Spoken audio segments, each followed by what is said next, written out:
प्रेम से बोलिए सदगुरु साहिब जी की जय हो। सतनाम साहिब। आप सभी को मेरा प्रेम भरा सतनाम साहिब।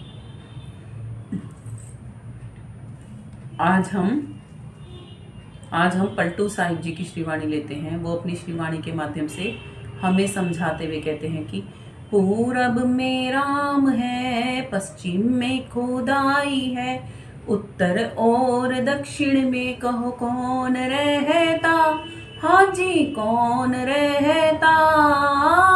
पूरब में राम है, पश्चिम में खुदाई है, उत्तर और दक्षिण में कहो कौन रहता, हाजी कौन रहता। साहिब वह कहाँ है, कहाँ फिर नहीं है, साहिब वह कहाँ है, कहाँ फिर नहीं है।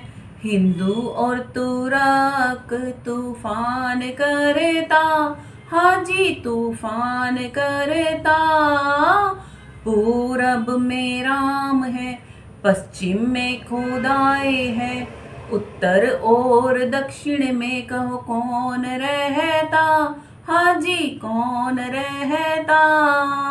हिंदू और तुरक दोनों मिली खैची है, हिंदू और तुरक दोनों मिली खैची है। अपने अपने वर्ग दो दीन बहता, हाजी दीन बहता। पूरब में राम है, पश्चिम में खुदाई है, उत्तर और दक्षिण में कहो कौन रहता, हाजी कौन रहता। दास पलटू कहे साहिब सब में रहे, दास पलटू कहे साहिब सब में रहे। जुदा ना तनिक हम साच कहता, हाजी साच कहता। पूरब में राम है, पश्चिम में खुदाई है, उत्तर और दक्षिण में कहो कौन रहता, हाजी कौन रहता। पलटू साहिब जी समझा रहे हैं हमें कि पूर्व में राम है और पश्चिम में खुदाई है। यानी कि हिंदू जो हैं वो कहते हैं कि परमात्मा राम पूरब में है, और जो मुसलमान हैं तुर्क हैं वो क्या कहते हैं, वो पश्चिम में। तो पलटू साहिब जी पूछते हैं कि पूर्व में तो राम है और पश्चिम में खुदाई है, तो उत्तर और दक्षिण में कौन रहता है। उत्तर और दक्षिण में भी तो कोई रहता होगा, परमात्मा के बिना तो वहाँ की जगह भी खाली नहीं होगी ना। कबीर साहिब जी अपनी श्रीवाणी के माध्यम से इसको समझाते हुए कहते हैं, हिंदू कहे मोहे राम प्यारा, मुसलमान रही माना, आपस में दो लड़ मरे, मरम ना को जाना। हिंदू कहते हैं हमें राम प्यारा है और मुसलमान कहते हैं रहीमान प्यारा है, और दोनों ही लड़ते रहते हैं। राम और रहीम, कृष्ण, खुदा, अल्लाह, गॉड, वाहेगुरु, सतगुरु अलग नहीं, सब एक ही हैं। परमात्मा एक ही होता है, अनेक नहीं होते। हम सभी कहते भी हैं कि परमात्मा एक होता है, रूप अनेक होते हैं। रूप अनेक मतलब रोल अनेक प्ले करते हैं। जैसे हम संसारी, हम एक हैं, हम रोल अनेक प्ले करते हैं। किसी के हम पति हैं, किसी के हम बेटा हैं, किसी के हम भाई हैं, किसी के हम भांजे हैं, किसी के हम भतीजे हैं। अलग अलग रोल प्ले कर रहे हैं ना, हम ही है ना वो। किसी के हम दोस्त हैं। ये सब रोल हैं हमारे। असलियत में तो हम एक हैं। वो एक जो हम हैं वैसे ही परमात्मा एक है, रोल अलग अलग प्ले हो रहे हैं। इसलिए कोई कहता है कि वो पूर्व में है, जिसने उससे परमात्मा को पूर्व दिशा में देखा तो उसने कह दिया पूर्व में है, जिसने पश्चिम में देखा उसने कह दिया पश्चिम में है। तो पलटू साहब जी कहते हैं उत्तर और दक्षिण में भी वही हैं, चारों दिशाओं में भरपूर वो परमात्मा है, हम सब में वो परमात्मा है। कोई कायनात की जगह खाली नहीं जिसमें वो परमात्मा नहीं। और आपस में लड़ने मरने से कुछ भी नहीं होगा। कर्मों के बंधन बनेंगे और उन बंधनों में आत्मा पिसती चली जाएगी। 64 लाख शिष्य थे कबीर साहिब जी के। जब कबीर साहिब जी यहाँ से जाने लगे तो उन्होंने कहा अपने शिष्यों से कि मैं यहाँ से अब जा रहा हूँ। किसी ने ये नहीं पूछा कि साहिब आप कहाँ जा रहे हो, हमें साथ में ले चलो। हिंदू और मुसलमान बराबर बराबर के शिष्य थे साहिब के। हिंदुओं ने कहा हमारा राम, हमारे गुरु हम जलाएंगे, और मुसलमानों ने कहा हमारे खुदा, हमारे गुरु हम कब्र बनाएंगे। उस समय भी वो आत्मज्ञानी और परमात्म ज्ञानी नहीं बन पाए, मनुष्य भी नहीं बन पाए। हम तो धर्मों के ही ठेकेदार बने घूमते रहते हैं यहाँ पे। क्या फ़ायदा है ऐसा? धर्म का मतलब ही नहीं पता हमें। ऐसे ही भगवान के नाम पे हम तमाशे करते रहते हैं, दिखावे करते रहते हैं, खुद को धोखा देते हैं हम। परमात्मा को हम कभी धोखा नहीं दे सकते। कबीर साहिब जी कहते हैं कि सतनाम कड़वा लागे, मीठा लागे दाम, दुविधा में दोनों गए, माया मिली ना राम। कि हमें सद्भक्ति करना, हमें भक्ति कोई सिखाए तो वो करना, तो हमें ऐसा लगता है कि हम कर ही नहीं सकते। कोई कर पाता है, कोई कर पाता है, ये हमारी ही जुबान है। हम वो कोई क्यों नहीं है, ये हम कभी नहीं सोचते। और मीठा लागे दाम, सब कोई कमाई करने में जुटे पड़े हैं, ये कोई नहीं देखता कि हम भक्ति भी कर लें, हमें परमात्मा के पास भी जाना है। अरे संसारी कमाई संसार के कार्य व्यवहार के लिए तो काम आ जाएगी, ये बात तो सही है, मगर ये कमाई भक्ति के बिना बेकार ही चली जाएगी, क्योंकि यहीं छूट जाएगी। और भक्ति धन की कमाई वो कमाई होती है जो हमारे साथ जाती है। तो साहिब समझाते हुए कहते हैं कि सतनाम की भी कमाई करनी चाहिए।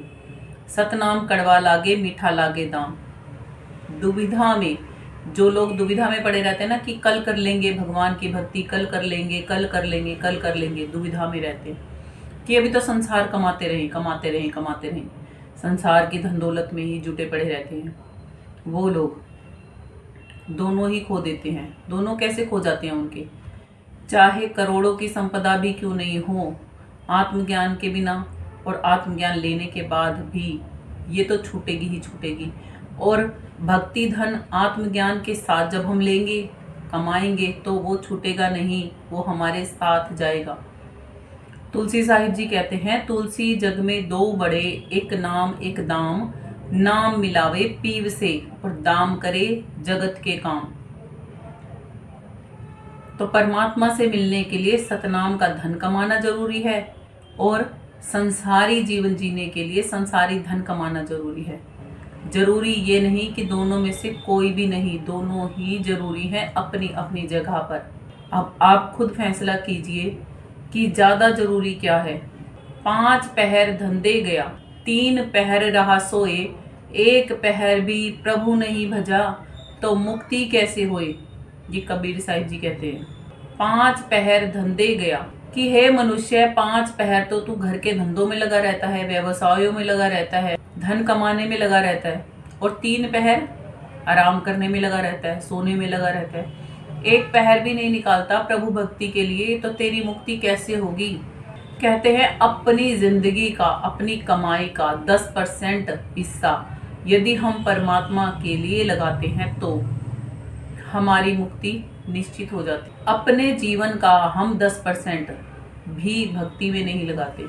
कितना लगाना है भक्ति में? केवल अगर 60 साल की उम्र है तो सिर्फ 6 साल ही तो लगाने हैं, 10% निकल जाएगा आपका। यदि आप ऐसा नहीं कर पाते हो तो हर रोज कम से कम 3 घंटे तो भक्ति के लिए निकालो ही निकालो। हम तो सारा ही समय संसार में दे रहे हैं, वो भी हम नहीं लगाते। 6 साल में ये नहीं है कि आप उन 6 सालों के अंदर में घर के काम करोगे या उन 6 सालों में कुछ और करोगे। एवरेज निकाल के बताइए आपको कि 6 साल लगातार सतत भक्ति यदि कर सकते हो तो फिर 60 साल कवर कर सकते हो। क्या केवल एक पांव पे चलना जिंदगी को सरल करता है? जरा सोच के तो देखो कि हम आखिर कर क्या रहे हैं। एक पांव पे चलना, जो एक पांव पे जीवन जीते हैं उनसे पूछ के देखो कितना मुश्किल होता है।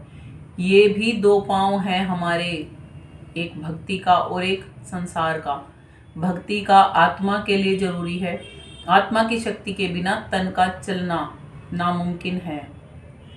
अभी भी नहीं चल सकता आत्मशक्ति के बिना हमारा ये शरीर, और हम सारा समय इस शरीर के लिए ही गवा रहे हैं। तो फिर क्या फायदा होगा ऐसे धन का? बिना आत्मज्ञानी परमात्म ज्ञानी बने हम जब यहाँ से चले जाएंगे तो 1,84 ही तो मिलेगी, फिर बंधे होंगे कहीं पे कोई पशु बन के, फिर क्या फायदा होगा? कोई फायदा नहीं हुआ ना ऐसा धन कमाने का भी। इसीलिए ही हे मनुष्य, थोड़ी सी समझ करो, संसार जियो। ये कोई संत नहीं मना करता कि संसार मत जियो, कमाई करो, रिश्ते नाते निभाओ, परिवारों में रहो, साथ में प्रभु भक्ति जान के कर लो।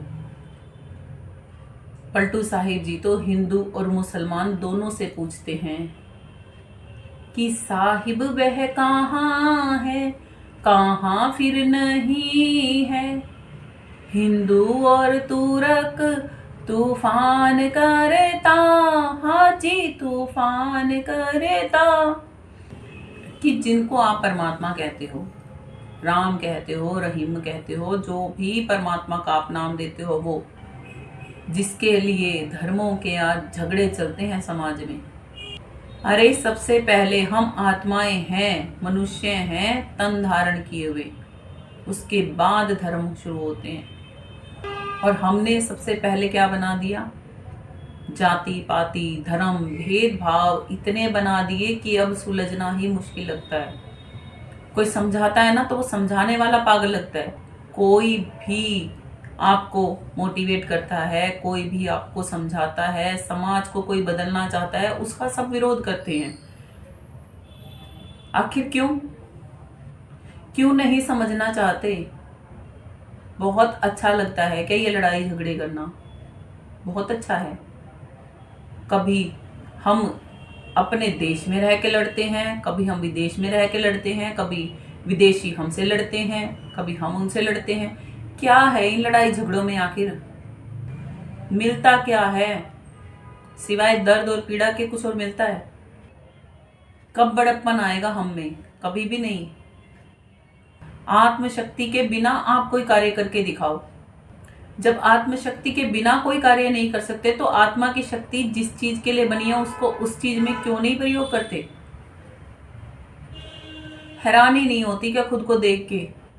कभी अपनी शक्ल, सही कहते हैं संत जन, कभी अपनी शक्ल आईने में देखना कि कितने बेकार हो चुके हैं हम। अरे गंदे हो जाते हैं तो साफ सफाई की जाती है खुद की, कि हम साफ हो जाएं।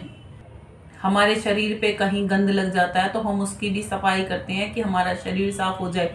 और आत्मा में जो ये गंद चढ़ा लिया इतना सारा, इसको नहीं साफ करना क्या? क्यों नहीं इस कर्मों के खेल को समझ पाते हो? क्यों नहीं इस दुनिया से बचना चाहते हो जिस दुनिया को मृत्यु लोक बोला जाता है? हिंदुओं के लिए भी ये मृत्यु लोक ही है, और मुसलमानों के लिए भी, सिखों के लिए भी, ईसाइयों के लिए भी। किसी के लिए ऐसा है क्या ये मृत्यु लोक नहीं है? कोई मुझे बता सकता है कि जिसके लिए ये जगह मृत्यु लोक नहीं? फिर क्यों नहीं जगना चाहते हम? सोच के हैरानी होती है कि हाय ये सभी आत्माएं, सारी दुनिया की आत्माएं, हम सभी आत्माएं बिना संतों के सत पथ पे चले नरकों में जाएंगी और हम जगती नहीं। आखिर क्यों? हम अपने आप से क्यों क्वेश्चन नहीं करते कभी? क्यों संतों की बातों को हमने नकार रखा है? कोई नहीं चाहता संत कि हम नरकों में जाएं। दर्द आता है उन्हें, हमको देखकर दया आती है उनको हमें देखकर। घर में देख लो तो लड़ाई, पड़ोस में देख लो तो लड़ाई, रिश्तेदारियों में देख लो तो लड़ाई, शहर में देख लो, गांव में देख लो तो लड़ाई, राज्यों में देख लो तो लड़ाई, देशों में देख लो तो भी लड़ाई। थकते नहीं क्या हम लड़ लड़ के? कब बदलेंगे हम? आखिर कब? सब आखिर कब बदलेंगे? एक एक करके बदलेंगे तब भी हम सब बदल सकते हैं। मगर हम एक एक करके भी क्यों बदलें? क्योंकि हम तो यही कहते हैं ना बार बार, कोई विरला बदलेगा, कोई विरला होगा, कोई विरला होगा। वो विरले हम तो है ही नहीं।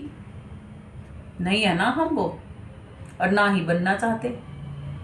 मैं तो विरला हूँ कि जो चाहती है आत्मा की परमात्मा के पास चली जाए सदा सदा के लिए।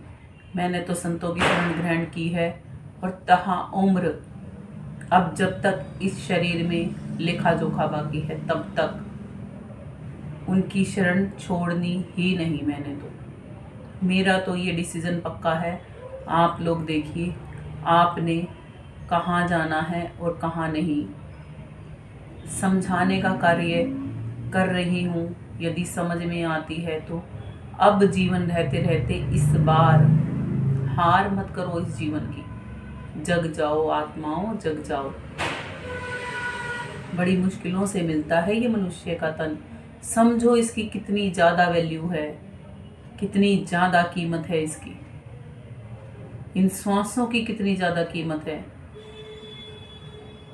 हीरे जैसी तो श्वास से बताई गई हैं, और इनको हम बातों में व्यर्थ करते रहते हैं। तेरा मेरी इसका इसकी चर्चा चुगली। और चर्चा चुगली भी छोड़ो, और बहुत सारी बातें होती हैं फालतू की जिसमें हम समय मसरूफ करते रहते हैं अपना।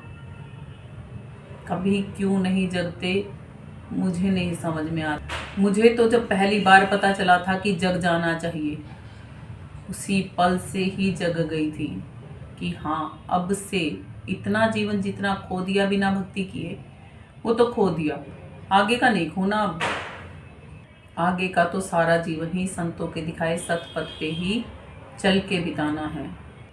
और जितना भी समय मिले मुझे उस पल में सत्संग करना है। जितना सेवा बनेगी उतनी सेवा करनी है, तन मन धन और सुरती से।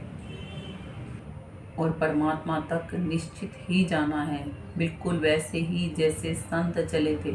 संत हमारे लिए अपनी श्रीवाणियों के माध्यम से पगडंडी बना के गए हैं। उस पगडंडी पे ही पग रख रख के आत्मा परमात्मा तक जाने का सफ़र तय कर सकती है, और हमें करना भी चाहिए। आगे पलटू साहिब जी हमें समझाते हुए कहते हैं कि हिंदू और तुरक मिली पड़ी खेची में, अपने अपने वर्ग दो दीन बहता, दो दीन बहता। क्या मिल रहा है बांट के?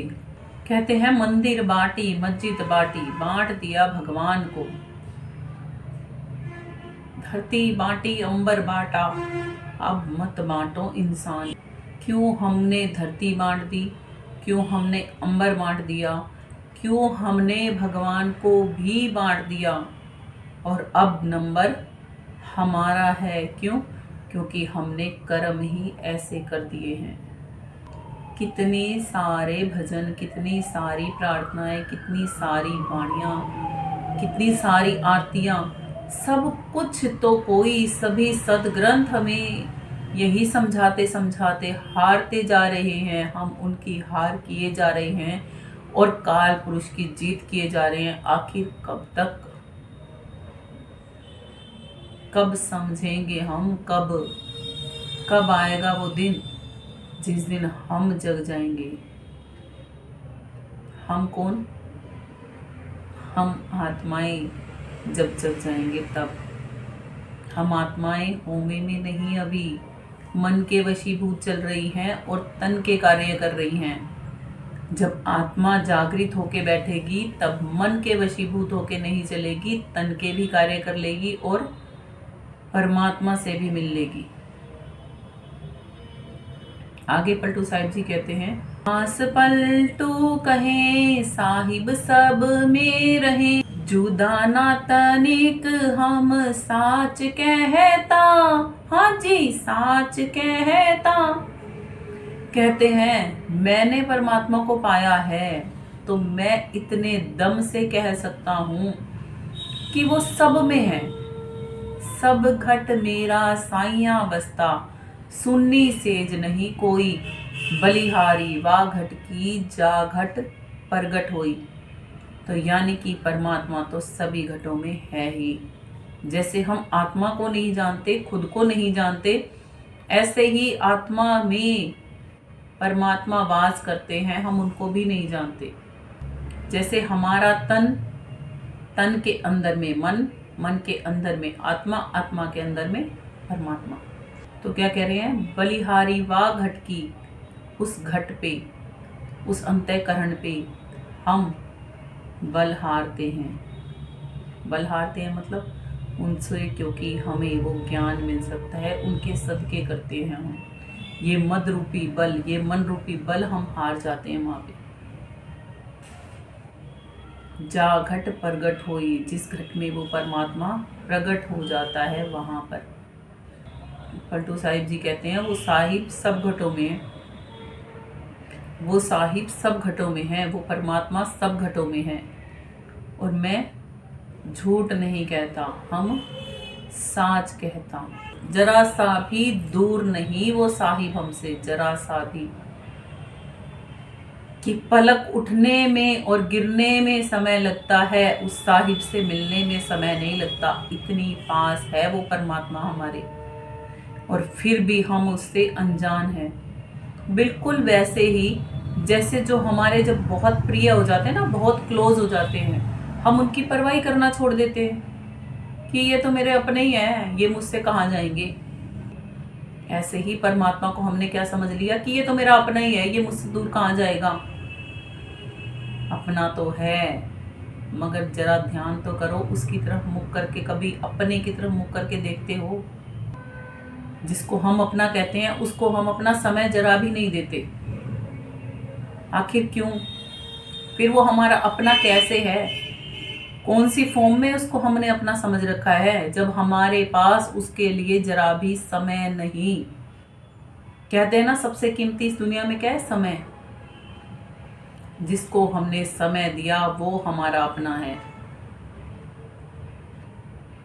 अब आप देख सकते हैं आपके जीवन में कौन आपका अपना है।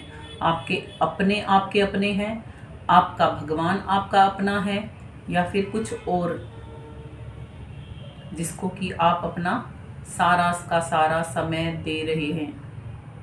पलटू साहिब जी की एक और श्रीवाणी है, वो अपनी श्रीवाणी के माध्यम से बोलते हैं, पूर्ण भ्रम रहा तो ही में, तू क्यों फिरे उदासी, पलटू उदास उल्टी के ताके, तू ही है अविनाशी।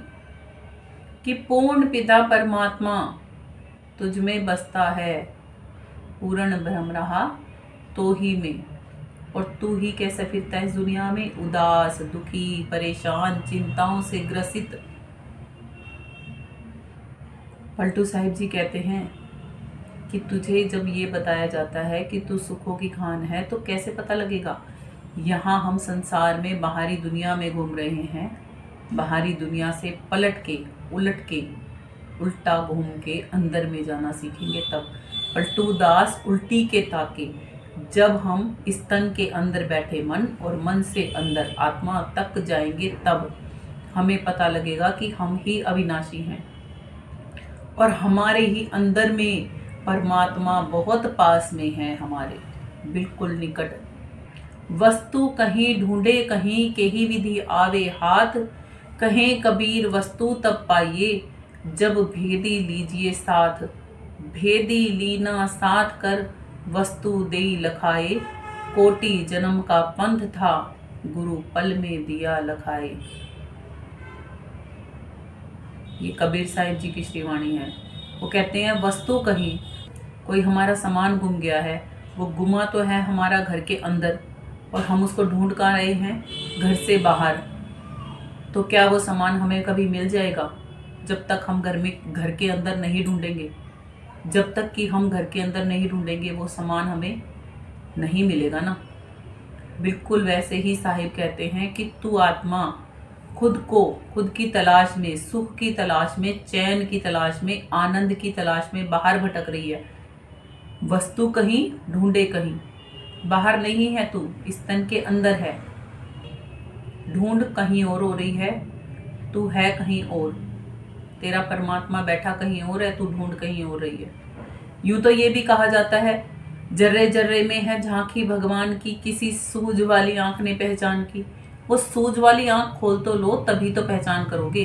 जर्रे जर्रे में तो है वो भगवान, मगर जर्रे जर्रे में कैसे है पहले ये भी तो जानो। तो साहिब कहते हैं वस्तु कहीं ढूंढे कहीं के ही विधि आवे हाथ। अब कैसे हाथ आएगी वो विधि बता रहे हैं। कहें कबीर वस्तु तब पाइए जब भेदी लीजिए साथ। उस वस्तु को जिसने देखा है, जिसने ढूंढा है, क्योंकि उसकी भी कभी वो खो गई थी, जिसने उसको ढूंढ लिया वो आपको बता सकता है कि कहाँ मिलेगी वो वस्तु। वो भेद जानता है उस चीज का, उन्हीं को ही संत कहते हैं। भेदी लीना साथ कर वस्तु देई लखाए। जब हमने भेदी का, संतों का संग किया, शब्द भेदी संतों का संग किया, तब उन्होंने क्या किया, हमें हमारे वजूद से और हमें हमारे ही पास बैठे हुए परमात्मा से मिला दिया। कैसे? हमें ये याद दिला के कि हम सूरती हैं, हम आत्मा हैं, शब्द परमात्मा है, और सूरत शब्द योग करवा दिया। तब वस्तु देई लखाए, ये वस्तु उन्होंने लखा दी। कोटि जन्म का पंथ था, करोड़ों जन्मों में भी नहीं पता लगना था ये रास्ता। गुरु पल में दिया पहुंचाए, वहां पर हमें पल में ही गुरु ने पहुंचा दिया। तो कितने सदके करेंगे हम ऐसे गुरु के, जो हमें इतना ज़्यादा जरूरी कार्य सिखा देता है, सबसे ज़्यादा कीमती वस्तु हमें मिलवा देता है। हीरा भी छोटा है, कहते हैं नाम का कोई मोल तोल नहीं लग सकता, हमारा कोई मोल तोल नहीं लग सकता। हीरा भी दामों में मिल जाता है, मगर नाम का मोल ना तोल। नाम बराबर धन नहीं, जो कोई जाने मोल। हीरा तो दामे मिले, नाम का मोल ना तोल। ये कबीर साहिब जी समझाते हैं कि नाम के बराबर, उस भक्ति धन के बराबर, हमारे नाम के बराबर। जैसे कि मैं सुनीता मेरा नाम है। मैं सुनीता कौन? ये मैं बोलने वाला कौन? मैं आत्मा सुनीता, ये नाम है। नाम बराबर क्या नहीं है? धन। इसकी पहचान नहीं, किसकी? मैं की। मैं आत्मा कौन, कहाँ हूँ, उसकी पहचान नहीं जब तक पता। और ये जब पहचान पता लग जाती है तो इससे अनमोल कोई धन नहीं। नाम बराबर धन नहीं, जो कोई जाने मोल। जब इसकी वैल्यू, जब इसकी कीमत पता लग जाती है तो हीरा तो उसके सामने बिक रहा है दामों में। और इस नाम का, इस सुरती का, इस आत्मा का, क्योंकि ये अविनाशी है, इसका कोई चीज मोल और तोल नहीं लगा सकती। इसीलिए कहा जाता है सत्य को जानो। हमारे इस सत्संग का नाम भी इसीलिए सत्य बोध सत्संग है। सूरज शब्द योग, सत्य बोध। सूरज शब्द योग करना सीखो, सत्य का जानकार बनना सीखो, सत्य का संग करना सीखो। अगर आपको कुछ मेरी बातों में अनुचित लगा हो तो कृपया कर छोटा समझ के क्षमा कर दीजिएगा। और आपको ये सत्संग अच्छे लगते हों, जीवन में अपनाना चाहते हों, तो संतों का संग कीजिएगा, चैनल को सब्सक्राइब कीजिएगा, वीडियोस को लाइक कीजिएगा, कमेंट कीजिएगा। आप सबको मेरा फिर से एक बार प्रेम भरा सतनाम साहिब। प्रेम से बोलिए सद्गुरु साहिब जी की जय हो। सतनाम साहिब।